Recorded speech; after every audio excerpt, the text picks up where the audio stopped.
Friends too.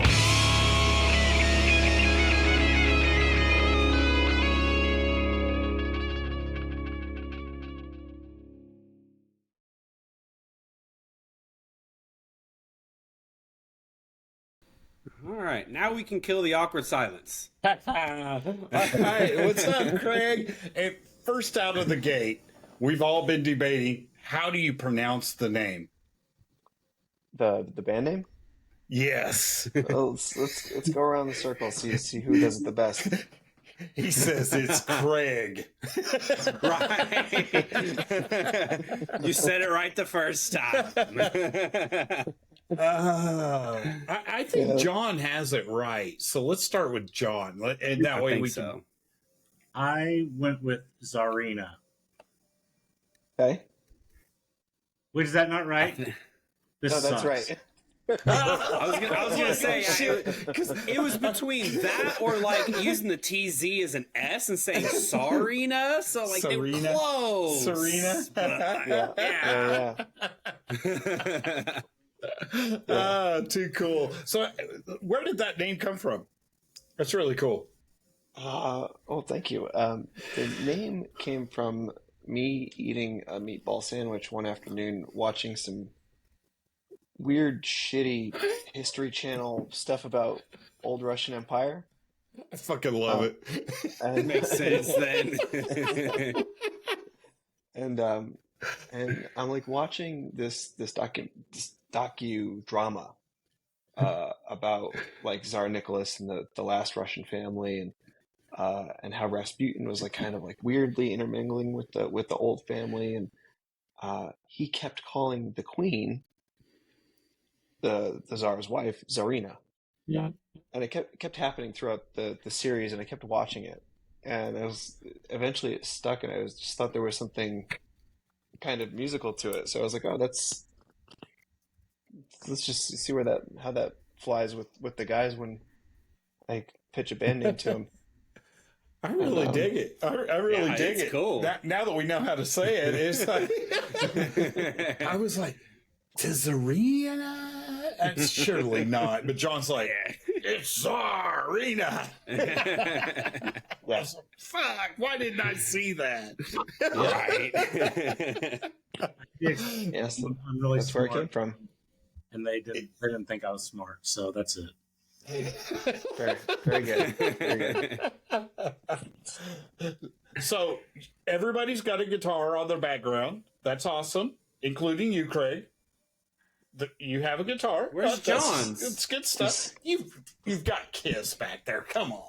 There's a guitar. But can up he there like somewhere. reach back and actually like touch his guitars and like strum his guitars?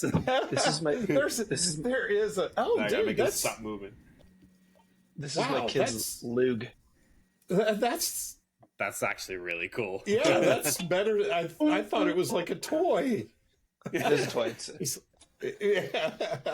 Technically, so is this. Still a musical instrument. Dude, that thing is crazy. I love it. Yeah, That's why it's in my background now. All right, Craig. The zombie apocalypse is coming. Yep. You have 3 people to take with you. Who are they? My wife, my kid, and That's I'll keep the other one in my back pocket for when I have to figure out who else I'm going to need help with. Right. I'll figure that out later. Yeah. Right on. If you were a wrestler, what would your entrance music be? Oh man. Shit. It would be Iron Maiden's Fear of the Dark. Nice. Ooh. Nice. Yeah. Okay. That's pretty cool. That's pretty cool. It would be the live Rock in Rio version. I think you've thought about this. He's thought about this. I think he's been slamming these kids on the bed. I was just wrestling with my 13-month-old about exactly. Ago, so yeah. I saw that. I knew it. Let's get Lord. Let's get a little bit of a history from your guys' band, like how you guys got started and where you're headed right now. Yeah, so the band, this band has been kind of a passion project of mine since probably late 2015. And at the time, I put the band together with a different set of guys, working on a completely different batch of music.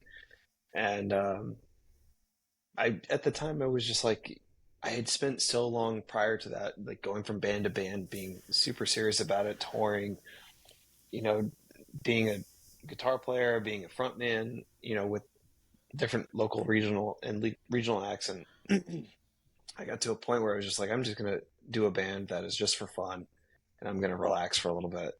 And then I started getting all these ideas for stuff that like just was purely ideas that I wanted to execute on.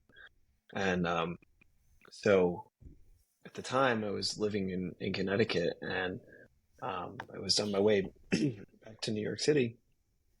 And as I was making that transition, it was just like, finding the right guys out here that wanted to do the same thing. I eventually found my guitar player, Mark. He found me on a website called it's like a bandmate finder website.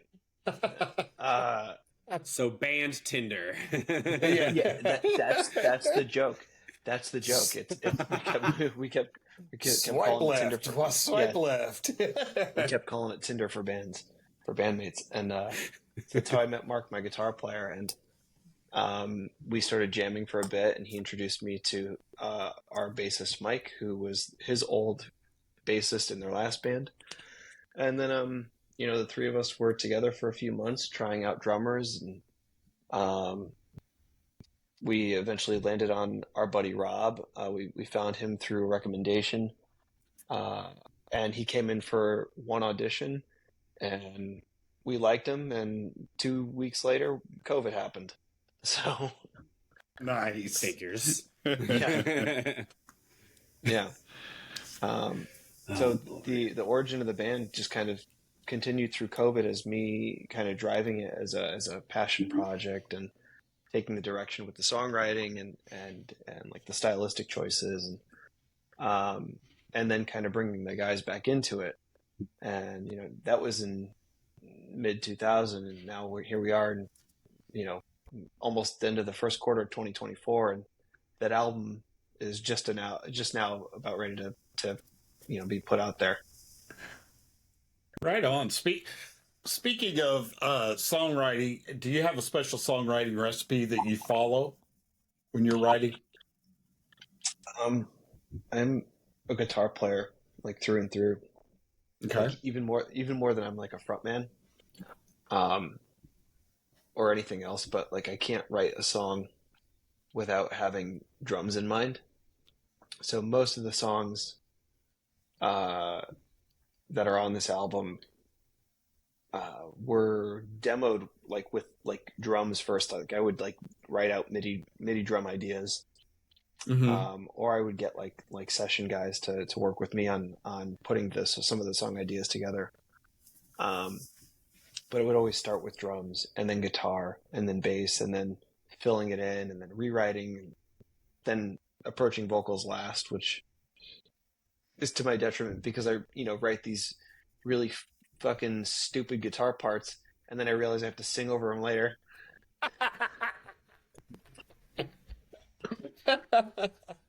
That's so true. I never even thought about something like that. It's like, dude, that's wicked. Let me scream over it now. Yeah, basically.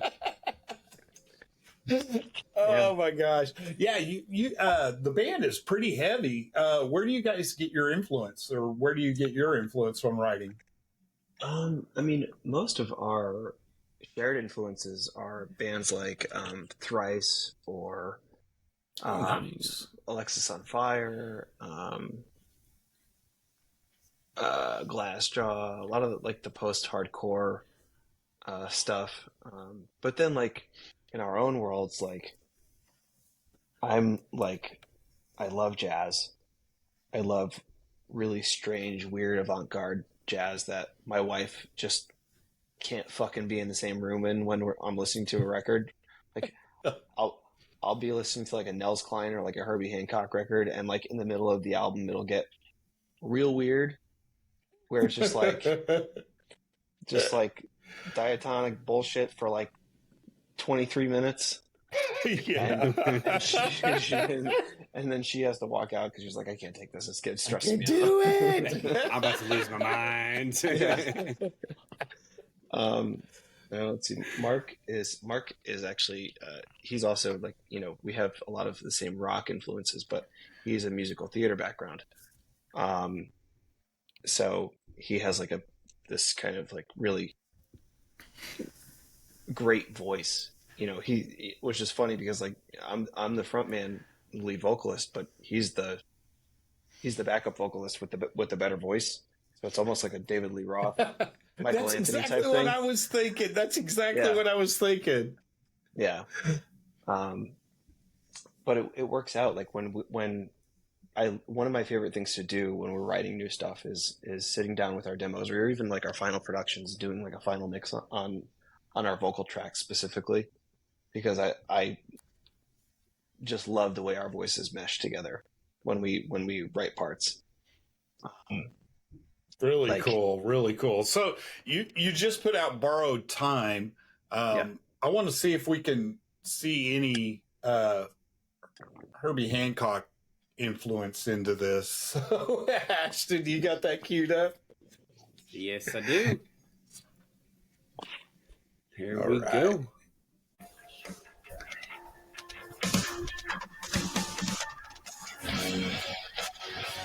With our bellies full, it's all we can hope for.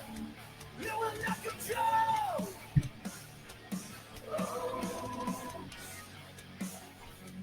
With the address gone, bend the wheel in you. Carve the notes with the sun, but the tip through the clouds. We stood by the tower.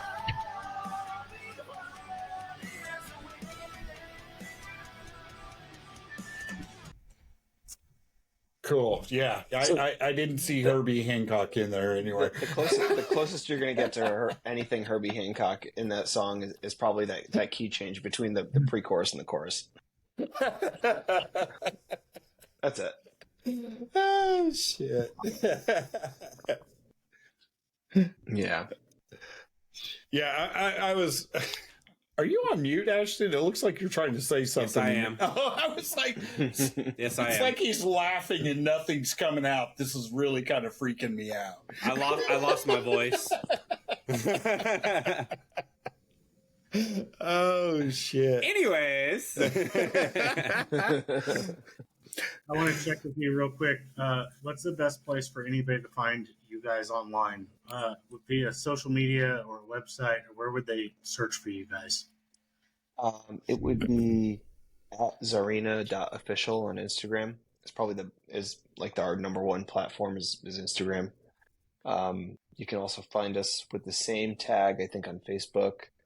Our official website is ZarinaBand.com. And then we have a TikTok handle that is, I'll tell you right now. It's like, hang on, give me a second.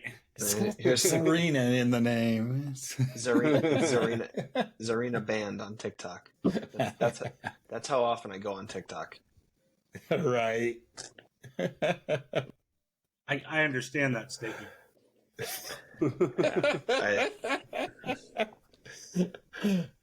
We are definitely on TikTok, and that was news to John last week, I think. He's like, we got TikTok? Wait a minute. So there's a chance you might be on TikTok next, or like tomorrow, actually, with us. Yeah. Right. So it's good to know y'all have a TikTok, because now you're going to get tagged in it. Yep. There you go. Perfect. Yeah, for sure. Tag us in it. So you said your album, it's upcoming. Do you have a release date for that yet, or is that still on the down low and we're not sure? March 22nd. March 22nd it comes out. So it's like here. Wow, it's coming. Yeah, so Yeah. we were supposed to be, it was supposed to be March 15th, but I messed up my distribution dates, and so now it's March 22nd. Fair enough. I'm terrible with logistics and paperwork and all that stuff. So, So you- I you got feel fucked that. up. So you're going to have an album release party on March 20th at St. Vitus Bar in No, not New York. not no, anymore. no, changed already, huh? So St. Vitus, I don't know. Are you guys aren't from New York, are you? No.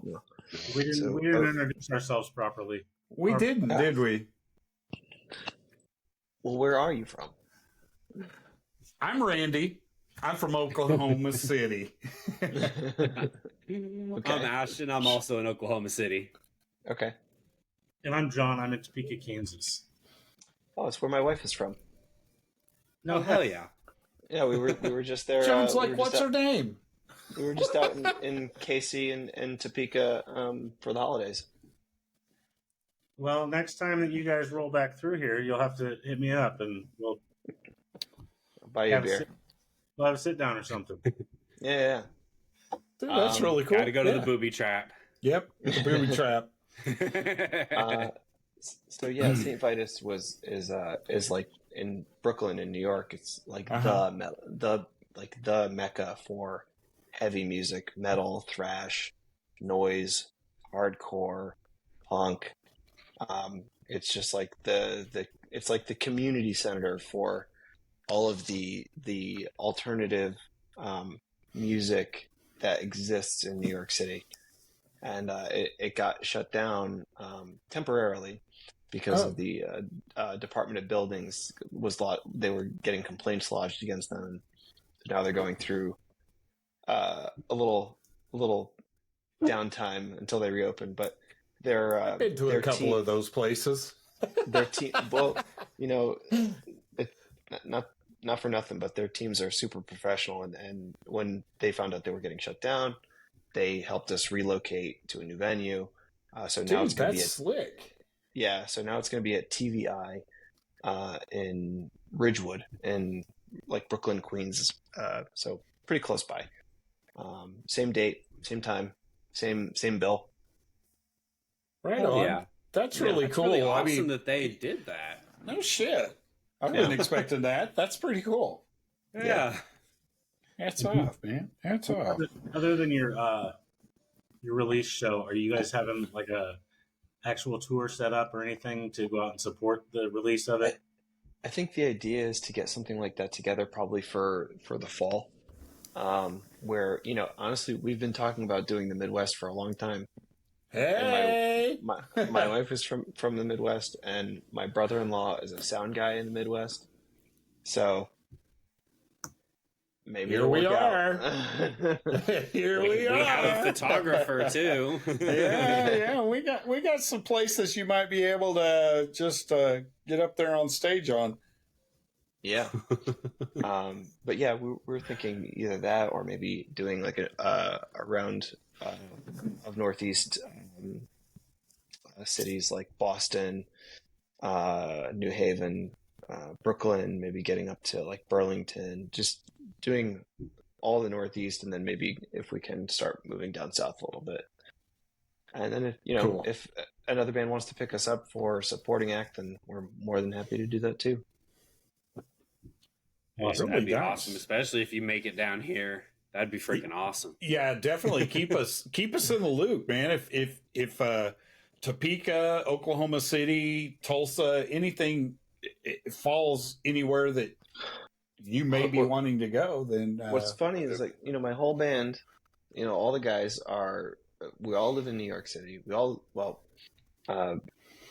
drummer and I live in Brooklyn. My guitar player and my bassist live in Manhattan. But they're all Midwest kids. Like they're all transplants. So like Mark is from Wichita. Rob is from Rob is from somewhere in Indiana, and I think Mike is from Dallas. holy hell. Damn. Yeah, it's all centered right around us, man. Yeah. Yeah, bring them Let's home. Get on down here. Yeah. Oh, that is crazy. Yeah. Surely trees in Dallas would pick you up. Maybe. I've heard that's a really nice place to be. But I wouldn't know. I've been to Dallas. I bet he does. I bet if you said, "What about trees in Dallas?" he'd be like, "Oh, fuck yeah!" I was in Dallas for 18 hours once. That's my longest stint in Texas.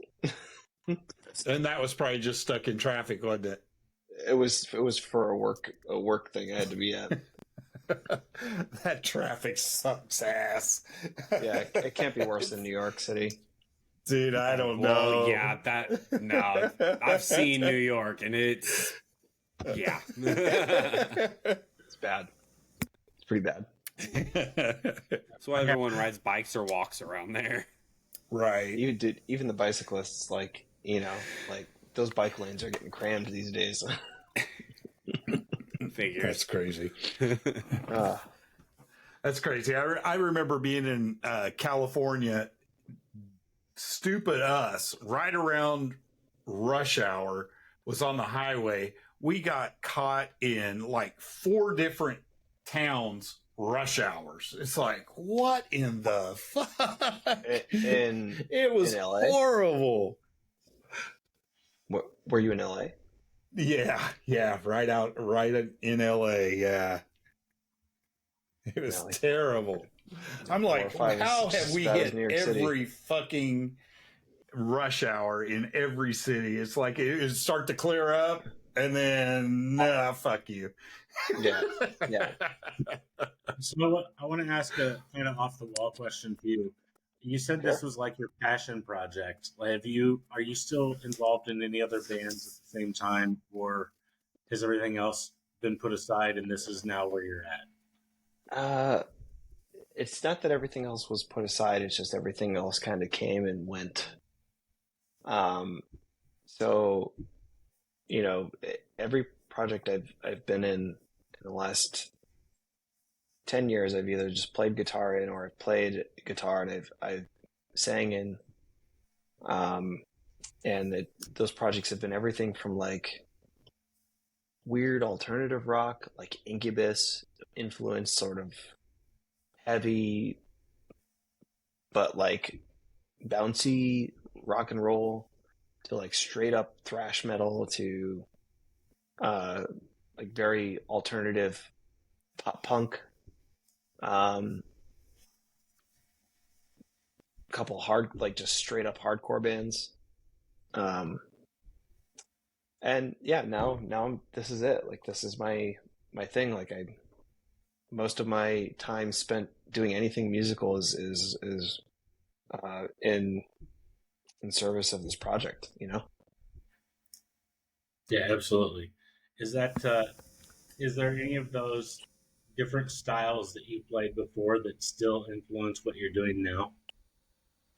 Yeah, a lot of the metal stuff. And like growing up, I grew up in an age where like nu metal was like the thing, much to some people's chagrin. A lot of people didn't like it.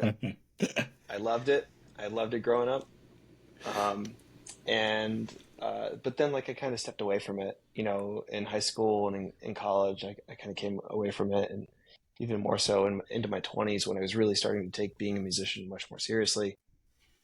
But now I think like bringing about like finding my bandmates and putting this project together kind of gave me a new appreciation for that stuff that, you know, as much as I would admit it, is definitely, you know, where I'm rooted, you know? So much so that like I spent a good part of COVID like just listening to like all these new metal and new wave of American metal bands. Just like I spent like a good 9 months just like re-listening to all these old albums that I loved, and just having a new appreciation for them, because I've, you know, since started getting into the engineering and production side of music, and have become a better musician overall. So like going back and listening to the stuff, I have a new ear for that type of music, and I appreciate it much more. I've noticed that. I've done that too, where I go back and revisit music I used to listen to, and it's like, man, I don't remember that. Yeah. These guys were freaking phenomenal, especially for their time. I mean, holy shit, you know? And there's even some bands that I was not into, like in my high school years and stuff. Now I hear them, I'm like, the fuck was I thinking, man? Why was I not listening to this? This is freaking amazing. Yeah. What was I doing? You know, I guess you just kind of follow trends, and you follow your peers and kind of things like that. You know, if they weren't listening to it, you probably didn't listen to it either. But there's been so many bands that I'm just like, golly, I really missed out. It's crazy. For sure. Yeah. One of my favorite things when I was a child, me and a buddy of mine, we would go like to the mall or to a music store anywhere, whether it's the mall or wherever, and we would play cassette roulette. Like we would either decide that we had to go with the name of the band or the album artwork, and like we hadn't heard of them. We're gonna go buy something, and we were gonna try out something new. That's kind of cool. Some days you did really good, and some days, the roulette. It just wasn't in your favor that day. I remember being not 10 or 11 and walking into an FYE. Do you all know or remember what an FYE is? Okay, so I remember walking into an FYE when I was like 10 or 11. I went with my cousins to the mall, and Limp Bizkit's Chocolate Starfish album had just come out. And I remember I was like, oh, I need to go get this album. I need to go find it. And I picked it up off the shelf. It was right there. I go to buy it. My mom had given me like $20 so I could go, because she knew I was like, I have to buy this album. She's like, all right, here, go buy it. But I was with my aunt and my cousins at the time. And I went to go buy the album, and it had the explicit lyrics thing on it. Yeah. And I just remember being at the counter trying to buy this album, and my aunt calling my mom, being like, "Are you sure you want to buy this one?" Fucking Tipper Gore. So, in the end, did you get the album though? I did. Yeah. No, all right, perfect. I just wanted to hear the happy ending to the story. That's why. At least it was a mission accomplished in the end. Yeah, it was. It was. Oh my gosh. Chocolate Starfish. I can't even hear that without laughing anymore though. It's like it's one of those albums though that like I had that new ear for it when I went back to listening to it, and like and like Wes Borland is such an underrated guitar player, and he's so phenomenal.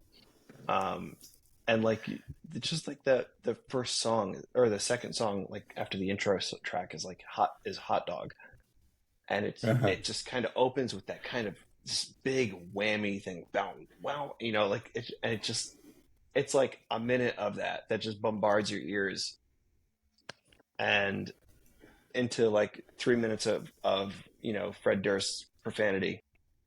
Right. And Sounds about right. but like it was such a good arrangement, you know, like it just really, it was more thought out than I think people would think it was. Absolutely. Yeah, you're exactly right. Yeah, that's the type of thing I'm talking about. It's like you go back and revisit it. It's like, man, these guys were ahead of their time. What the shit, man? Yeah. All my guys in my band are big nu metal nerds, which is really, really funny. That's always good that y'all get along with that, though. Hi. Oh, all right. So, just to get that out there, where is the best place to find you, and where can everybody get your music? Best place to find us would be probably on Instagram, Facebook, TikTok, at Tzarina.official on Instagram and Facebook, Tzarina Band on TikTok, and our official website is ZarinaBand.com. Cool. You can get us everywhere. We're all over Spotify or wherever you stream music, and the vinyl will be available on March 22nd for purchase. So we'll have the web store up, and you should be able to pre-purchase it. Hoping within the next few days it should be up and available for pre-purchase. And then, you know, once it's live, you can just order it and it'll ship to you. Nice. Wow, and awesome. That's going to be at the website? Yeah. Yep. Okay. So, all right. Well, thank you, Craig, so much. It's been a pleasure. Please, man, put Topeka and Oklahoma City and Texas on your must visit. Yeah, I will, for sure. Because we'd love to have you. All right, man. Well, thank you. I appreciate it. Thanks for having me, guys. No, thanks, Greg. For sure, man. All right. Have a good one, sir. All right. Bye. Bye. Dave Perry, what's going on, man? What's up? I felt like a weird voyeur for a second. Like I walked I in know. someone's. See, whenever I see somebody in the waiting room, whenever I see somebody in the waiting room, I'm like, do I let them in? Are they going to give up on us? Are they going to say, fuck you guys? Yeah. So Right. I always toss between, do I just let them in so they know we didn't forget about them, or we're just kind of just finishing up with something? I understand the struggle. Do you guys do kind of like rapid fire? Like, do you do a bunch of interviews in a row back to back? We just do two. Okay, cool. We do one at 7 and one at 7:30. So, yeah, we would have no way. We can't even hardly handle that. So I don't think we can do rapid. What? We're not rapid firing nothing. What kind of guitar is behind you, Randy? That is actually a custom guitar from Kaiser Guitars in Oklahoma City. Cool. Yeah, I didn't recognize the body and headstock style. So Yeah, it's a custom guitar, and they do their own design. They do start to finish. They wrap the pickups. Everything. Awesome. Yeah, everything's cool. in house by the same guy, which is Nice. impressive. Very cool. Ashton, are those Ibanez's or Schecters? I can't really tell from the. Both. Red is a Schecter, Nice. Hellraiser, Perfect. and the blue is I'm an a legit Ibanez. musician. Yeah, I'm I like, have dude's street cred. killing it right now. I love it. Not bad for a fucking drummer. For real. All right, John, go grab something. Let's test his knowledge. Yeah, hit me. Yes. He's- All right, quick. What brand is the chair? Oh shit! It's Amish. It's local He said Amish. Amish. Yeah. I love it. Yeah, that was good. All right, what do we got here? Oh, damn. Oh, God damn it. That's a one of a kind. That's it. You know, that's just a work of art right there. So, Right. yeah. Thank you guys for having me on the show. I appreciate it. It looks like you do interviews every once in a while. You got a nice setup. This is not my first rodeo. No. I'm a little jealous, especially the sound quality. I'm like, shit. Dave's gonna be laughing at our ass. I mean, the thing is, like, for me, with all the podcasts that I listen to, is that if I'm even, you know, Dave Grohl is one of my heroes, and like, even if he was like sharing his life secrets for 2 hours on Armchair Expert or something, but it was done on speakerphone over a phone in like a shitty quality area, I can't listen to it. Like, it just at a certain point is such a jarring thing on the ears that I prioritized sounding good. So, I totally agree. My wife is like, why do you need that microphone? Why do you? It's like, because it's offensive. I mean, it's kind of offensive. I mean, it's if you don't sound decent, it's just not right, man. Yeah, I mean, I've always hard said that, to like, listen to when we're in this, you know, when I am in the studio making something, and, you know, like, I'm working with a guy like Kyle O'Dell, who has multiple #1s and has worked with so many great bands, and he has the latest technology, and he has $10,000 monitors, and like, we're trying to make this perfectly crafted thing, only to know that it's going to be listened to on this. Like, it's like drinking you know, $1,000 bottle of wine out of an empty Coke can, you know, like, it's just like not it's interesting, you know. I want to have the pride. The way that was put. But, you know, that's but people should take pride in, like, what certainly how they consume music and podcasts. So, like, get good earbuds. Totally agree. I would like to be able to wear, like, over the ear earphones like yours. But I've got a tiny head. Okay. For some reason it looks like this on my head. So I'm like, fuck. But I absolutely love over the ear earphones, man. And they sound so good, and it's so encompassing. Yeah. But I just Ashton, are you just using like, are those just wireless Bluetooth jobbers? Exactly. Cool. All right. Yeah, man. Makes it easy. Good quality. Whatever working. Randy, that seems like that could be a good fit for you. It doesn't matter how tiny your head is. You can just get it in there. Exactly. I've got a really nice pair of Shure headphones, but they look. I look like an idiot, so I'm just like, fuck. Nice. So that just goes. Yeah. Oh, what are you saying, John? What John? Are you saying I look like an idiot now? Oh shit! So we did this on the first interview. We didn't introduce ourselves. My name is Randy. I'm in Oklahoma City. Cool. I'm Ashton. I'm also out here in Oklahoma City. Nice. And I'm John. I'm in Topeka, Kansas. Hell yeah! I'm Dave, and I'm in Austin, Texas. Austin, Texas. So hell yeah, yeehaw. Dave, I haven't quite figured you out. Okay, you're a drummer. I'm still working on it too, just so you know. Is that how you see yourself? Is a drummer, right? No, I would disagree.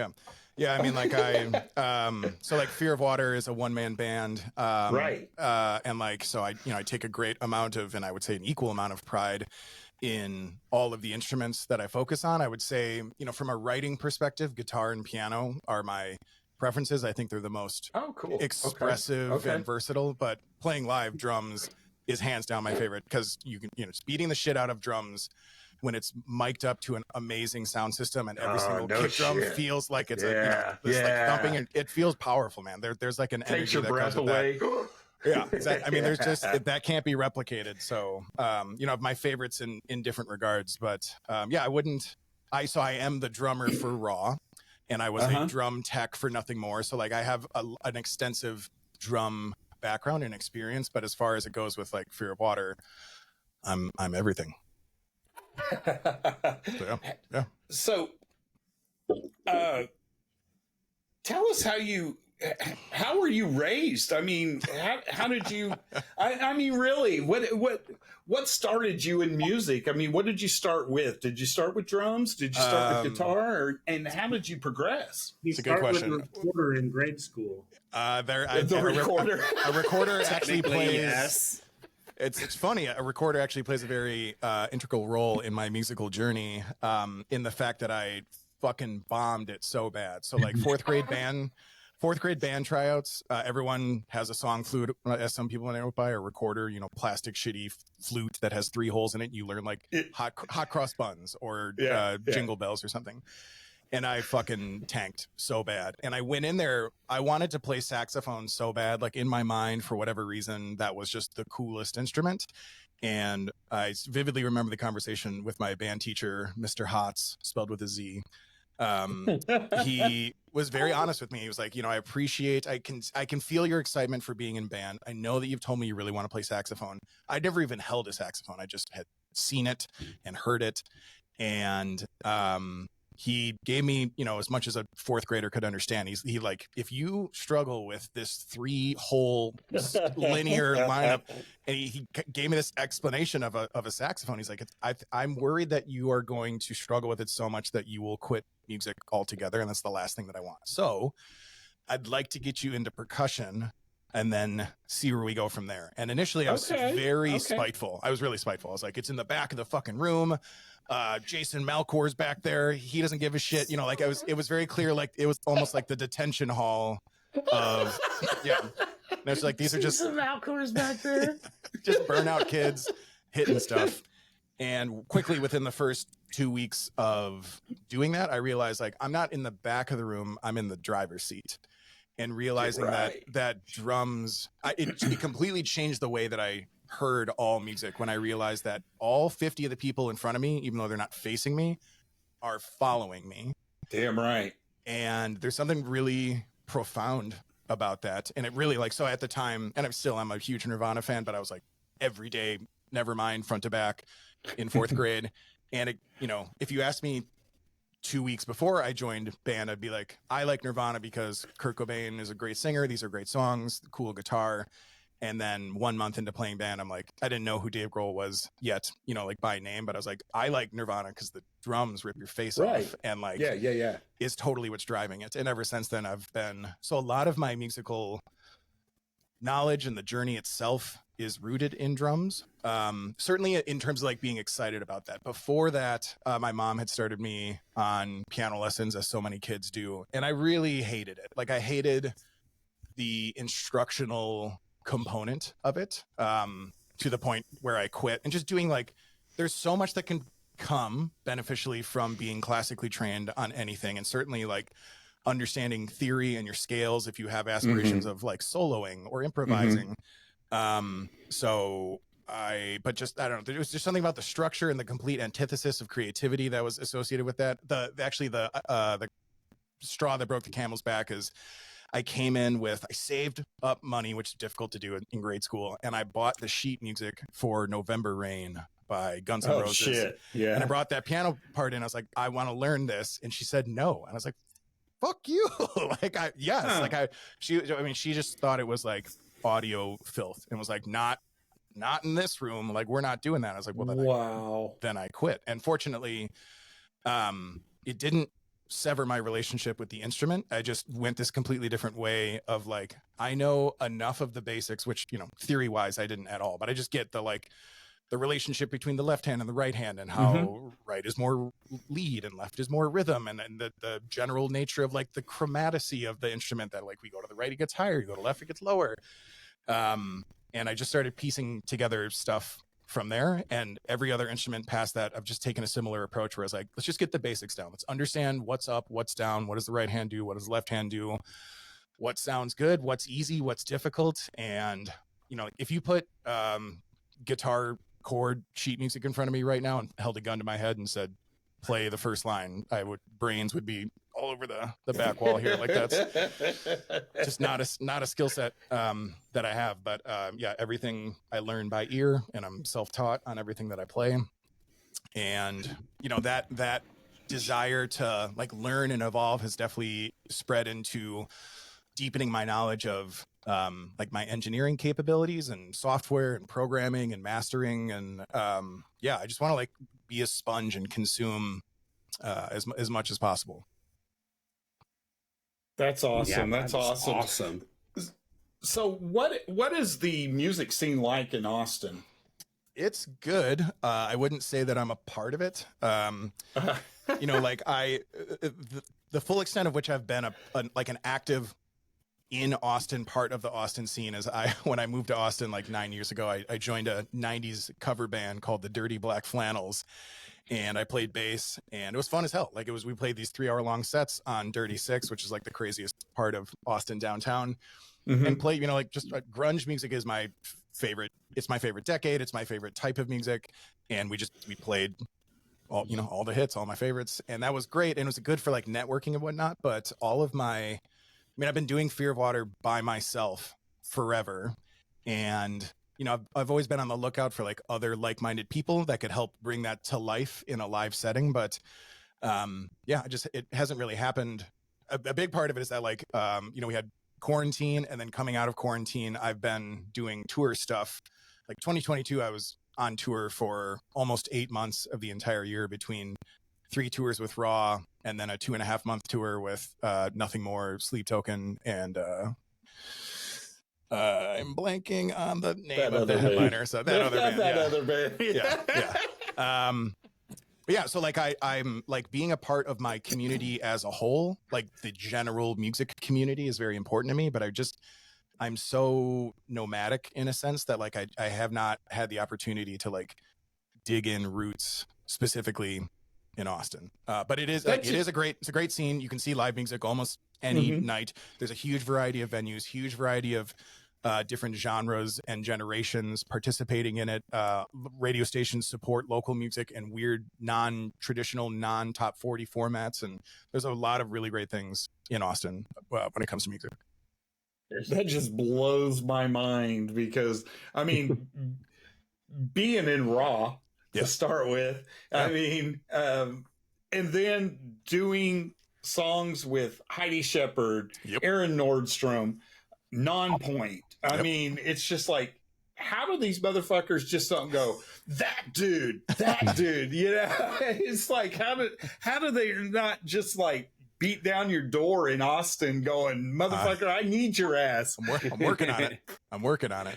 Yeah, man. I mean, it's been, I feel very fortunate, and I have a great deal of gratitude for all of the artists. So like the ones that you mentioned, Elias Soriano of Non-Point, Aaron Nordstrom of Gemini Syndrome, Heidi Shepard of Butcher Babies, Marcos Leal of Il Nino. My next single is with Clint Lowry from Seven Dust, which is like an enormous bucket list thing for me. It's like my holy trinity of musicians is Trent Reznor, Dave Grohl, Clint Lowry. So to say that I've made music with Clint, like the single features him, and then we also co-wrote 3 other songs after working together on that collaboration. Like, for all intents and purposes, I'm willing to bet that 99% of your listeners have not heard me yet.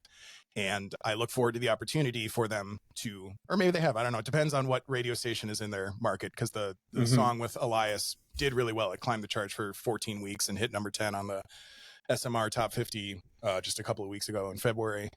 But for these artists, these featured artists that I've been collaborating with, to essentially give me a shot, because like they don't know me ahead of time. A lot of this has just been like making cold calls. Oh, wow. Yeah, just like fortunately the music has stood on its own enough. And I think there's maybe been some background vetting, like reaching out to Sahaj and being like, is this Dave Perry guy a fucking psycho? Is this worth my time? Yeah, I've formed really great relationships doing this, like doing these collaborations and having them well received by Octane and FM radio stations, and doing well on streaming and taking off on social is opening up the doors for not only more collaborations, but also working with additional producers and engineers that I really respect because of the work that they've done with other artists. And that's really that's my game plan for the foreseeable future, is just keep doing these singles with a big variety of featured performers, and keep working with a big variety of different producers to help get the most out of me. And, you know, we'll see where that takes me, man. So are you still in Raw? Technically, yes. Like, Raw is on tour. Sahaj is on tour right now, opening up for Union Underground, Right. Flaw, And Soil. Yeah, and Soil. And originally he was going to go out just by himself, like just him and a laptop, which is, I don't think, the greatest idea for a rock show. And then he made an audible in like the last week before going on tour, like, I'm going to bring a drummer, like studio musician guy who was just hungry for touring opportunity. And so yeah, I'm not out on that tour right now, but yeah, I'm still a part of Raw and have been since. You know, it's cool how that came together, because coming out of quarantine, I was really like, if I want to, it definitely had a carpe diem type feeling of like, holy shit, like the world can stop spinning without a whole lot of notice. So coming out of quarantine, I was like, I need to start elevating what I'm doing, and part of that means working with other established, like more established people who can help evolve what I'm doing and elevate me to new audiences. So the first producer that I worked with was Sahaj. And what's interesting is that when the first day I was there in Fort Wayne, Indiana, where he lives and where his studio is, he asked me like, what, I don't really get Fear of Water. Like, there's no band. Like, what are you trying to do? And I explained, as I would, say to you or anyone, that like, Fear of Water is like an audio resume for me. Like, I am making the best music I can with the best producers and engineers that I can, with the most interesting and relevant featured performers I can, to get my name and the Fear of Water name. Just basically the knowledge that I am a multi-instrumentalist who is seeking out new opportunity in the music industry. I mean, if you pay any attention whatsoever to music industry news, like, there is turnover in so many bands all the time, and I just want to be at the top of that list when the right opportunity comes up to fill. So are you looking for like hired gun type thing? I'm not. I'll take that, but my actual goal is like full-time member of a well-established, like, signed touring recording session coming up, tour manager with relation, the whole thing. I have a very low appetite for like building a band around Fear of Water and grassroots, starting all of that kind of from scratch. So I'm really just doing this by myself to make a name for myself and hopefully continue to open up doors that leads to an opportunity within a band. So I tell that to Sahaj on the first day, and he's like, yeah, that's not how that shit works, but whatever, it's your money. But then by the end of 3 weeks for everything. But then at the end of 3 weeks of working together, he's like, so do you want to be the drummer of Raw? And nice. Because it basically, I never looked at it this way, but it was basically like a 3-week long tryout for Raw that I didn't know I was doing. And we spent all this time together. He saw me perform all the parts for all the songs that I, had wrote, and just made a good enough impression. And the current drummer at the time was like well into his 50s and really hated touring and just didn't want to do it anymore. And he was like, would you like this opportunity? Like, I had that first Raw album when I was 16 in high school and was blasting the shit out of it. So if you told 16-year-old Dave that 36-year-old Dave would be playing on the 20th anniversary of that album, I'd be like, that's bullshit. That's not a thing. That's not right. So yeah, it's been good. So I'm just like going down that path, and like, I know it can happen. I don't know what it will be or when it will be, but I'm very confident that I'm confident in the level of quality that I'm putting out there and the consistency that I'm doing it, and building a team around me, like the team that got me connected to you guys. And I'm going to just keep evolving and elevating what I'm doing until I reach whatever that next level is. But I don't know what it is, and I think that that's actually a good thing. I agree. And that's kind of why, that's kind of how I saw you. I was like, I don't really know what he is, but I know he's good at all of it. You know what I'm saying? And I mean that. I was like, I don't know what he's going for, but he's fucking good at everything that he fucking touches. That's what I know. But yeah, I mean, like, I've even had some managers, because I'm actively seeking like full. I have people, like, I have like a radio guy and I have a publicist, but like I don't have all encompassing management, like career directional representation. And I've had a few no's already, because the response is basically like, I don't know what to do with you. Like, you're not this. Yeah, exactly. You're not this package thing that I can go sell to a label and then make my 15% or whatever. And part of me gets that, but part of me is also like, we are so fucking oversaturated with that. Like, you go swing a dead cat outside and you'll hit 5 bands that all look pretty similar and sound pretty similar and want to do the same thing. Like, I'm trying to have a point of differentiation here. So even though I don't like know what the end game is, I'm very confident. Like, I want to have objective industry-based metrics that show that there's like a hunger for what I'm doing and relevancy in that, you know, the amount of streams and its charting position, and our program directors reaching out to my radio guy being like, when's the next Fear of Water single, and the amount of like people who want to collaborate with me. Like, these are all not matters of opinion, and I'm going to just keep doing that until whatever the universe throws at me next, and I'll say yes to that. And it'd be cool if there was a manager that wanted to get on board with me and like help open those doors, but if not, I'm going to keep fucking doing this by myself. I have two questions for you, Dave. Hit me. The first question is kind of a two-part question. Okay. Do you actually have a fear of water, or where did the name come from? Is that part one? The question. Yeah. No, I do not have a fear of water. The name Fear of Water is a reference to I never get the percentage right. You know, yeah. No, like the human body is composed of something like 75-80% water, and a lot of my music, especially early on, but still even now, is like, it's my method of catharsis and self-expression, but also telling other people's stories. And I think it's such a unfortunately well-ingrained thing in Western society that discourages people to fully embrace who they are inside, no filter, regardless of what's popular, regardless of what's fashionable. And I do think that there's that really well-ingrained fear of being yourself, fear of letting your freak flag fly, whatever euphemism you want to use. Like it's something I've always refused to do, for better or for worse. At the end of my life, I want to look back and be like, I was me, not I, followed trends, and wanted to blend in with who was popular. I didn't want to do things that offend people, even if it's standing up for what I believe in, or sticking up for others, even if it's not fashionable or whatever. So a lot of my music has been inspired by and about, and even with my own struggle. I'm not saying that I'm awesome at this, but I always strive to emphasize my individuality and encourage that in others. So Fear of Water is really a reference of like the fear of like what is within you and being true to that. And it's just, I encourage everyone to like say, you don't have to go with the flow, man. So that's where that comes from. Oh, that's actually really cool. The other and cats, can't forget that.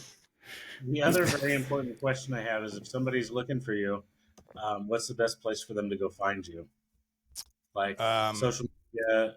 Yeah, social media is good. I was like, I'll give you my phone number, but let's start. Yeah, I would say that Facebook and Instagram specifically, I'm there pretty much every day. Anyone who's been a part of these social communities, which have really exploded in the last couple of years, like it was great getting verified a few years ago and like seeing the numbers explode.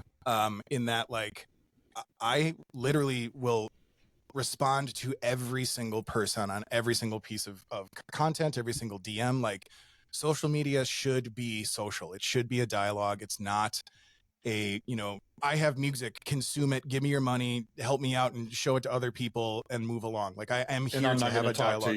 Yeah, exactly. Yeah. Like, and so many people do that. And some of that comes from ego and some of it comes from like, I just don't have time, or I'm prioritizing other things, which I understand, but like, I feel like I'm using social correctly.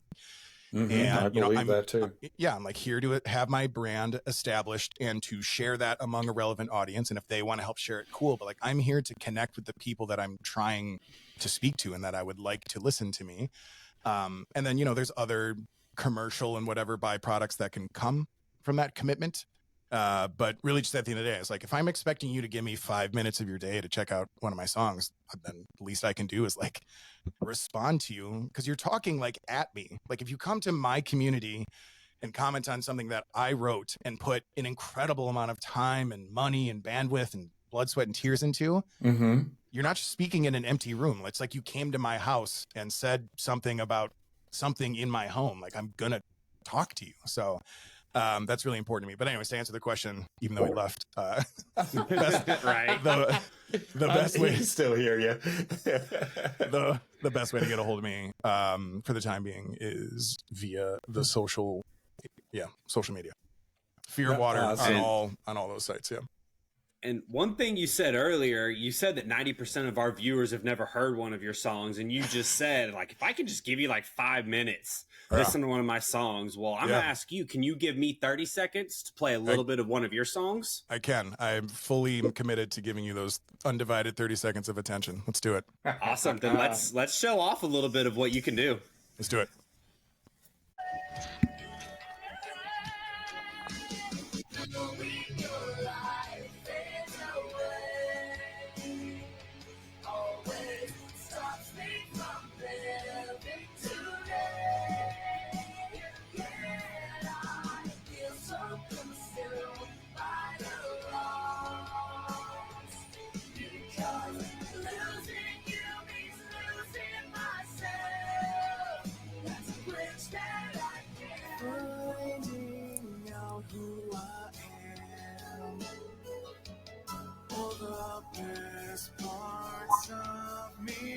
Came from your heart.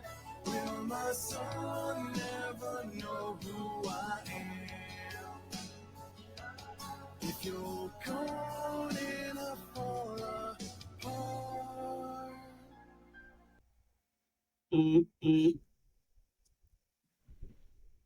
You're on How mute. difficult was I noticed that? How difficult was the choreography to learn? Are you a dancer, or were you just like, let's just try it and see what happens? Okay, so that's not me. That's not me. Yeah. That's So crazy because he looks very similar I know. to you. Then that's my bad. Well, so what's great is that like so this choreography group called Emphis with a PH EMPHIS did a tremendous job in this, and we worked very, very closely to. I mean, everything about that is custom. Like they specifically chose a guy who has similar features to me. The song is about the relationship between me and my mother, and grappling with the kind of universal inevitability of everyone at one point will you're going to lose the people that brought you into this world, barring some sort of tragedy that you pass before them. And despite the fact that being a ubiquitous experience that we all go through, it's still one of the most crushing blows that you'll probably ever experience. And it's something that I've struggled with for a long time, especially because my mom is my only parent, and she's been such a huge part of my life and part of my musical journey that I have what my therapist would call anticipatory grief. And the song is kind of about reminding yourself to not let the kind of crushing inevitability of what the future holds with something like that just simply cannot be avoided. Don't let that stop you from enjoying your life today with your loved ones while you still have them. Keep it in mind to give you perspective and give you gratitude for the time that you have, and like don't squander that. But yeah, it was pretty easy for me during different parts of my life to get caught up in the fact that like we're all gonna lose just the impermeability of life as a whole. Like it's kind of a crushing thought when you get wrapped up in it. And for me, it just making music to find that like catharsis and process those types of emotions and deal with those concepts has always been really helpful for me. And Heidi from Butcher Babies just did such a phenomenal job of bringing, for anyone who's familiar with Butcher Babies, like she's a beast. Like you watch her on stage and it just sounds and looks like she could rip you in half, even though she's like 5'1".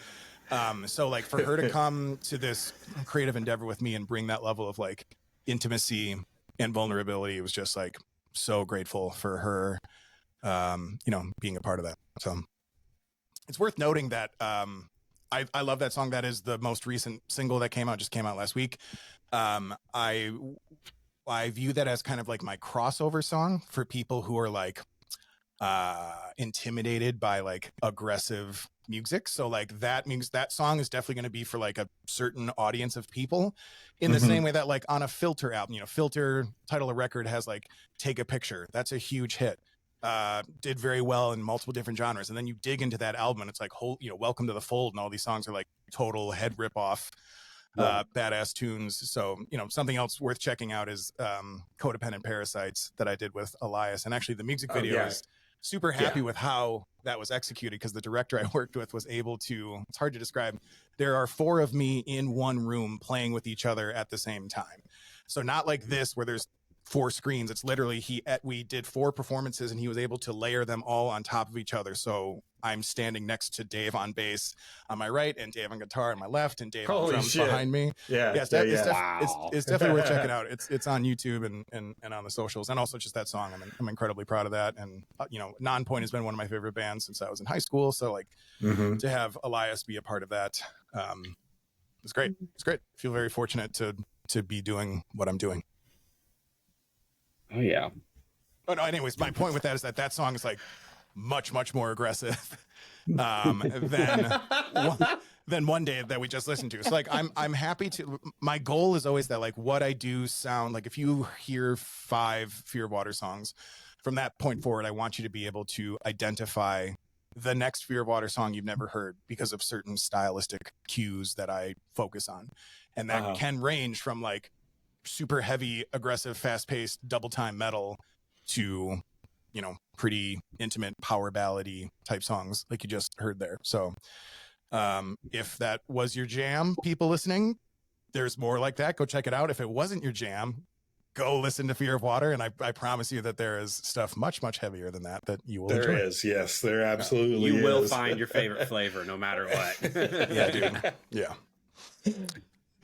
Yeah, Really it's been awesome really, really to great. hear. Like, everyone that I've collaborated with so far has been really active participants. They're not just like, and I wouldn't have a problem with it if they were just like, tell me what verse am I singing? What's the harmony? Give me the lyrics, give me the melody. And like it's this, and then I'm out. Yeah. I'd be like, cool. That's all. Thank you for your contribution. But that is in all 5 scenarios so far of the completed collaborations that I have. These people have all been like active participants. They want to talk about the lyrics with like Aaron Nordstrom from Gemini Syndrome, who's total like musical savant. What he sent back to me was a totally different key than what I wrote it in. And at first I was like, what song did you fucking hear that you're sending this back? But then I sat with it for a second. I was like, this is perfect, man. Like I would have never thought of it this way through this lens. And it was perfect for his voice and his style and his enunciation and his just emphasis and everything. And yeah, man, it's been great. Like having all of these creative partners who are also musicians and bands that I've been fans of for a very long time has been pretty fucking great, dude. Yeah, that's awesome, especially since they're helping with it all. Yep. It's like, okay, now it feels like you want to be here. You want to do this with me. You want to make this yours too, instead of just like kind of forced to be here. Kind of, that'd be a really good feeling.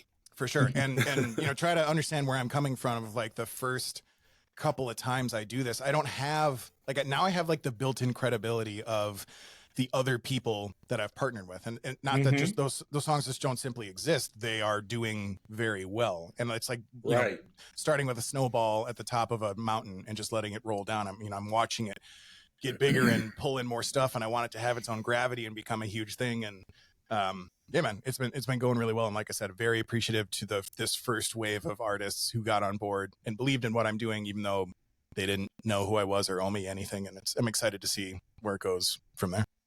Well, those are amazing. That's an amazing group of people. I absolutely love Aaron Nordstrom. I've been able to interview him twice. And one time he was a little bit laid back. The second time he had Brian in there with him. Yep. Oh my God, you get those two together, it's fucking chaos. Yeah. I was like, oh fuck, what did I walk into?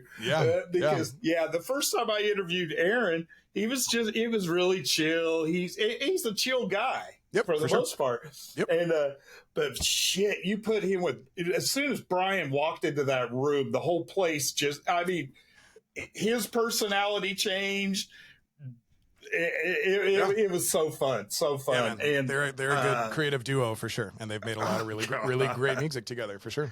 Yeah, and Heidi, God, you've surrounded yourself with some excellent people, man. When I saw the list, I'm like, shit. Yeah, I mean, it's like you're on our wavelength. These are the people I would have gone after. For sure. And I have some exciting ones in the works that I can't say anything, can't confirm it quite yet, but there are some other ones that I'm given your taste, you will have the exact same response to. I love it. Incredibly excited. Yeah, man, dude, it's badass. Like, it's just, I'm very confident in what I'm doing. I've worked my entire life to have this level of like musical acumen and to have this level of understanding that allows me to be versatile within my own genre.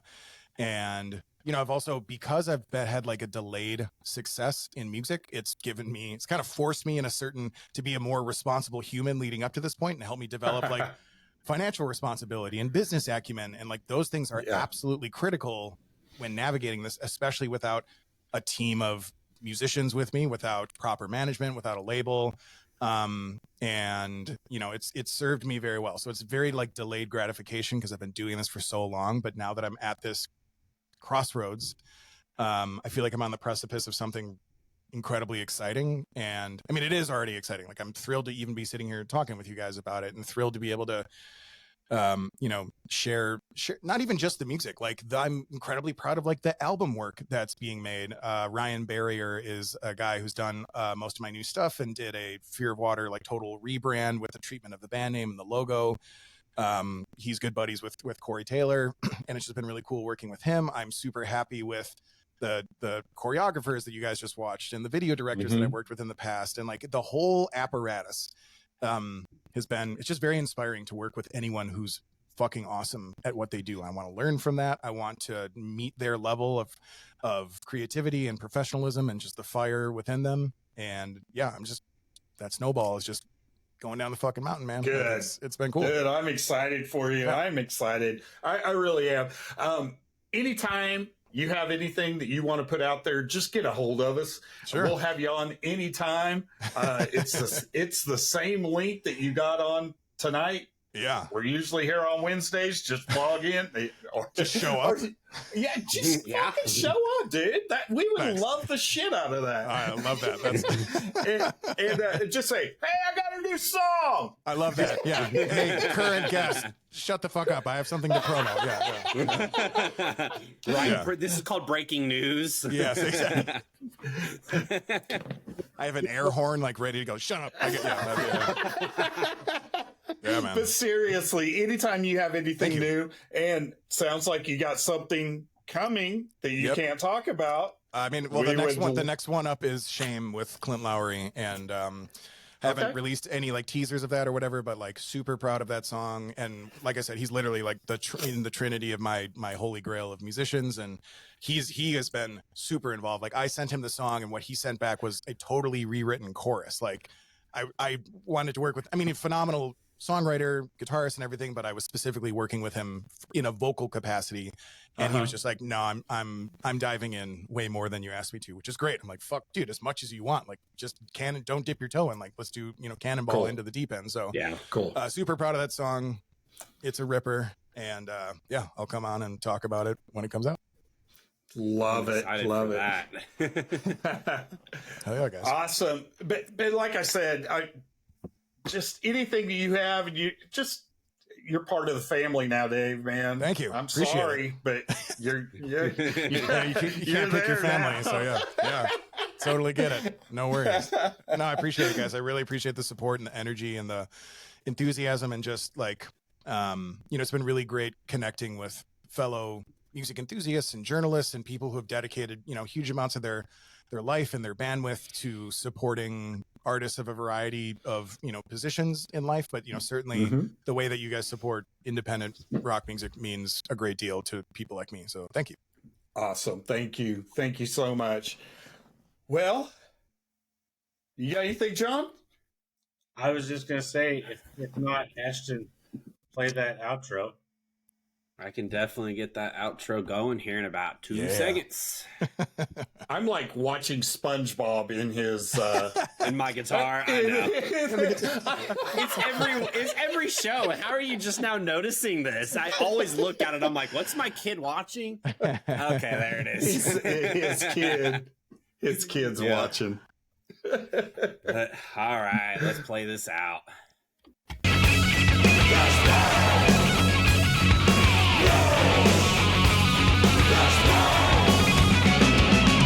We bang your ugly friends too.